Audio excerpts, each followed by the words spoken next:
Grand Rising, chosen divine beings. It's your girl Oshun Messenger here with a message from the waves.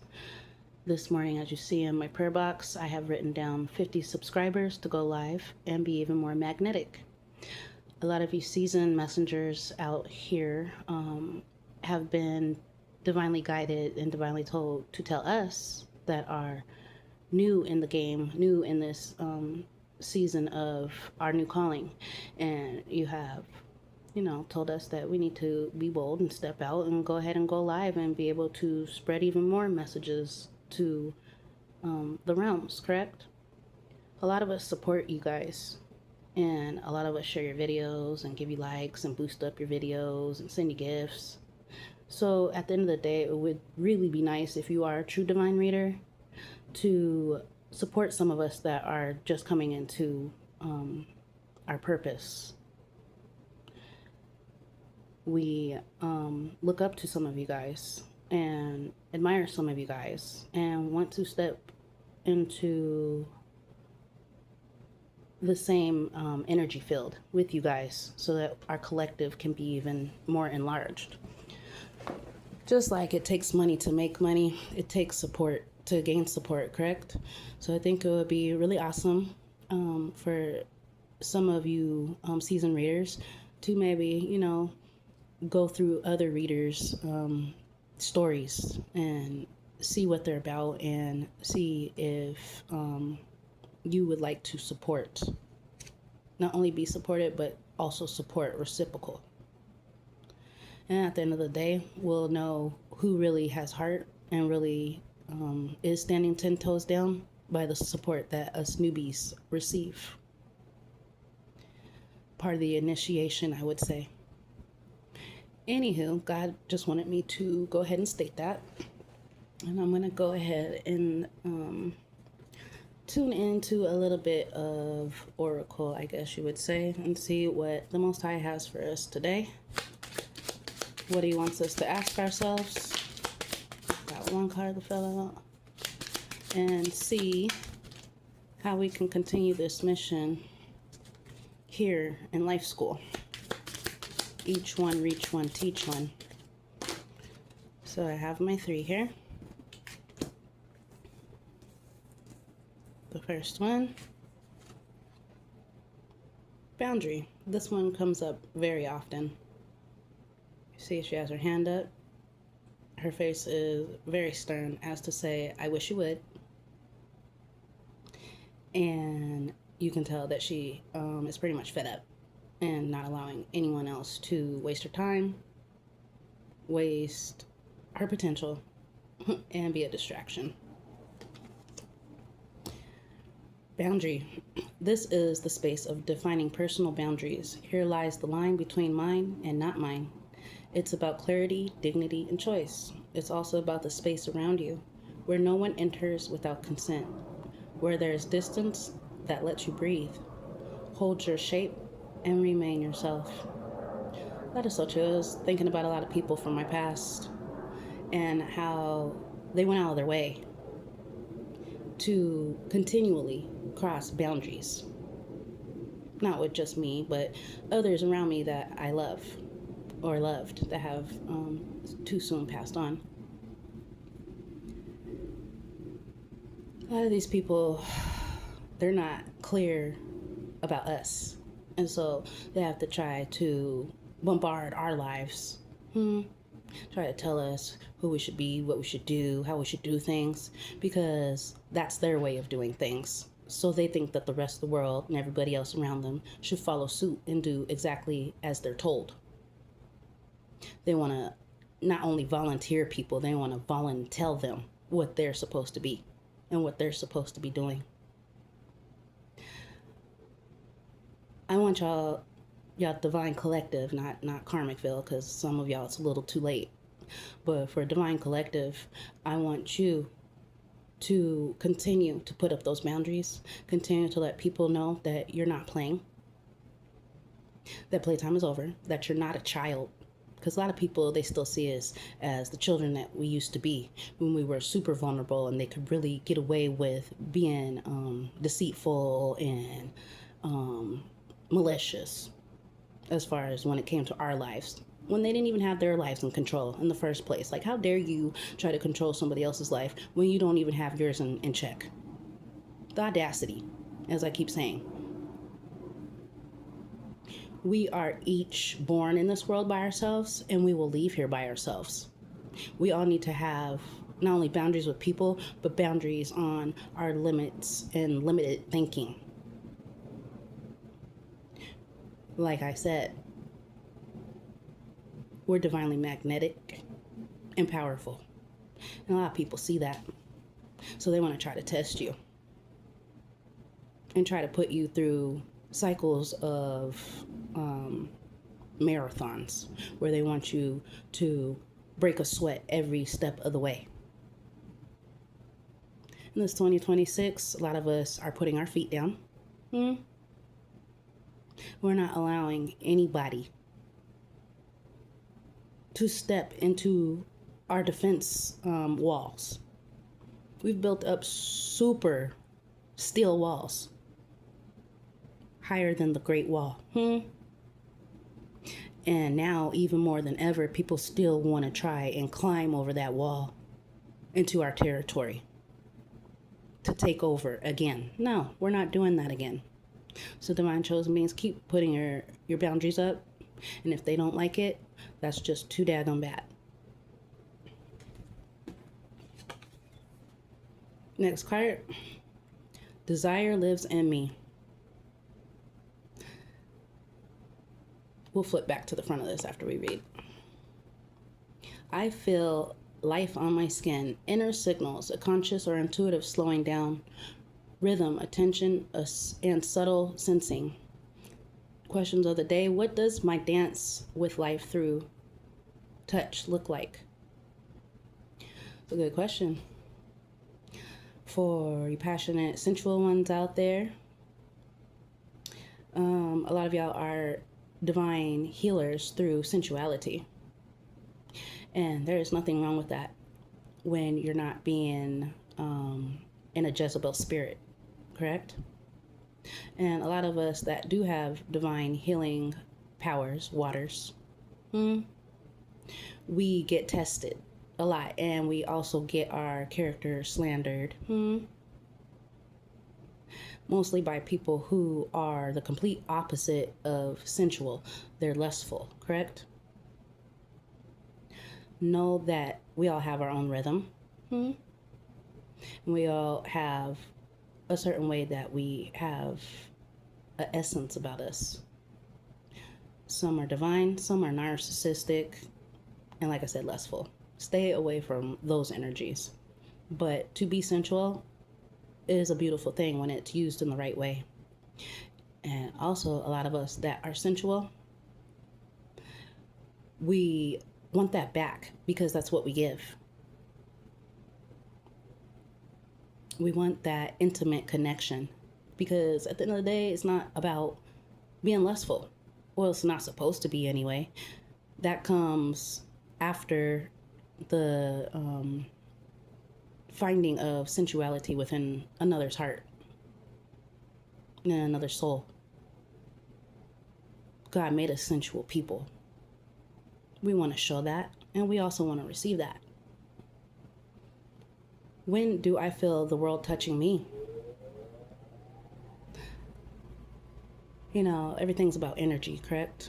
So for some of us that are intuitive seers and empaths, we can feel certain energies around us, and we can decipher certain attitudes and certain hate around us. We can feel it before we even step into a room because our third eye has already scoped it out for us. So a lot of the times, divine chosen beings, it can feel like the world is trying to molest you sometimes, or even ape you. Because a lot of people feel entitled. They feel like they can do whatever they want to you, whenever they want to you. And no, they cannot. No means no. And also on the flip side of that, how do you feel outside of that realm, outside of that lustful darkness? How does the sun touch and kiss your skin? How does the breeze give you a calming and subtleness? How do you interact with creation? How does that touch feel? Because the natural and the supernatural, divine supernatural, those touches, those hugs from the Most High and from your ancestors, your spirit guides, those touches are kind of unexplainable. They bring a lightness, of balance, and of liberty, freedom. Pay attention to the energies of deities, and pay attention to the touch of divinity, because there is a difference. And whichever one doesn't serve you, which we know which one that is, let it go. What tactical moments awaken my sensitivity? Also a good one. For us that have been through a lot of trauma and a lot of chaos and toxicities with people in our surroundings, we've learned to have survival skills. We've learned to see narcissistic characteristics and tendencies and movements. And because of that, it has brought a energetic field of protection around us. So we're highly alerted when something has been triggered, or we see those red flags, or when that alarm goes off in our heads that something's not right. Those would also be sensual touches from the spiritual realms. Those little pokes, those nudges, making us aware. A lot of us have been fully awakened and have formed even more tactical weapons that have been forged in fire by the Most High. And so now that we are awakened, our spidey senses, to say, have been fully awakened, as I said. So with her, as you can see, she's embracing the moon, the stars. Above her head, you can see that a plant has sprouted, which would be the connection to nature, as I said. Also, you can see the sun beaming down over the moon as to shine that warmth over her. And as you can see, she is free within herself and in her sensuality towards herself, others, and in nature. Continue to have that desire that lives in you, and don't let the desires of anybody else touch you. Ashiel. Third card. Hug me. Oh. As you can see, she's holding her baby, showing her baby love, and her baby is giving that love right back. Shout out to my booskies, to Kai Fish, to Kiki, and to my Loli. I love y'all so much. And to my two older two, I cannot wait to embrace y'all and hold you in my arms again. It's been so many years. And even though you guys were taken and used as pawns, just know that when we do reconnect, see those stars sparkling around? Those are the ancestors and spirit guides hugging us too. I love y'all. We will see each other soon. I have the right to want. This card is about accepting yourself and your mistakes, about allowing yourself to be imperfect, and about lightness even when things go wrong. What mistake can I still not forgive myself for? That's a good question to ask, because we all have mistakes that we've made along the way, especially for those that have children. We didn't get everything right, and although not everything was our fault in the actions that we took, we have free will, and a lot of those choices that we made it had a cause and effect towards our children. Now that we are on the flip side of things and able to have an overlook of how everything happened and how everything went down, why we did the things we did and why we acted the way that we acted. Now we have the right to want to make up for all past mistakes, not just from ourselves, but from others. With the only exception being those who kept doing those mistakes over and over again, which would be intentional and purposed, correct? At the end of the day, we also need to forgive ourselves for allowing our hearts to be used, for our empathy and sympathy to be taken advantage of,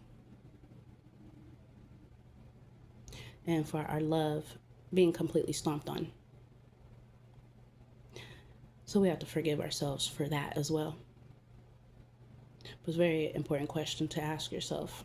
And I would do the pros and cons of that on a piece of paper and have a column on the left and a column on the right for that. Second question, if I weren't afraid to make a mistake, what would I do? That is so true. I want to be limitless. I don't want to be afraid of the mistakes that may come, because through mistakes we learn. How are you going to learn anything if you don't fall down and bump your head and learn how to protect yourself so that even when you do fall and bump your head, you'll be protected? If we weren't afraid to do things, you know what we could do, Divine Collective? And that is also why, as in the prayer box, stating that, some of us newbies, we need some support so that we can step out into this world that we are trying to collectively change for the better. If we are allowed to be limitless and without fear,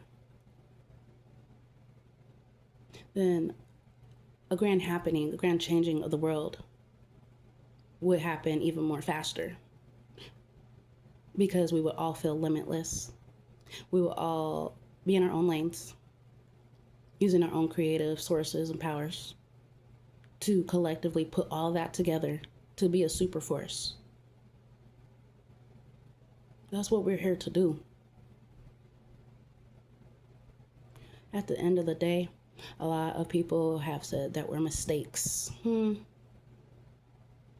we're not, because God doesn't make anything by mistake. Even karmic field was purposed. Their life's purpose was to continually come after us and try to shame us and put us and bury us in the grave. They were purposely sent in our lives, so don't take it as a threat. Don't take these people as a threat, because they're not. They were divinely purposed to be how they are and do the things that they have done and continue to do, so that we can grow,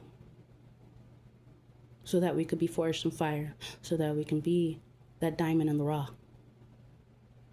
And now that we have come out of the darkness, it is time for us to be limitless with our brightness for the world, to shine for the world. Though the world may be dark, we are very bright. And so continue to keep that shininess on you and within you. Continue to keep those boundaries up with people who would love to continue to still cross them. Know that you are divinely loved, divinely guarded, divinely protected, and that this soul mission that we are all trying to complete will be fulfilled. However, it does take those who are more experienced to be able to support those who are still learning. We are all supposed to be teachable teachers. No one is ever too old to learn something new, and no one is too young to be powerful beyond measure. We're all in this to win this collective. And for karmic Phil out there, I suggest that you stop crossing people's boundaries, because where a lot of y'all are going, which is prison, jail, mental institutions, you will be having your boundaries crossed left and right, and you won't be able to have a voice or an opinion about what you're being told to do. Everything that karmic Phil has dished out will be coming right back to y'all swiftly, 100-fold. But at the end of the day, also, a big salute and appreciation and gratitude to you guys for pushing us exactly where we need to be pushed, which is at a higher elevation. Grand chosen divine beings, keep standing 10 toes down, speaking your truth, and also standing up for others. I love y'all. Have a supreme day. Asheo, love and light.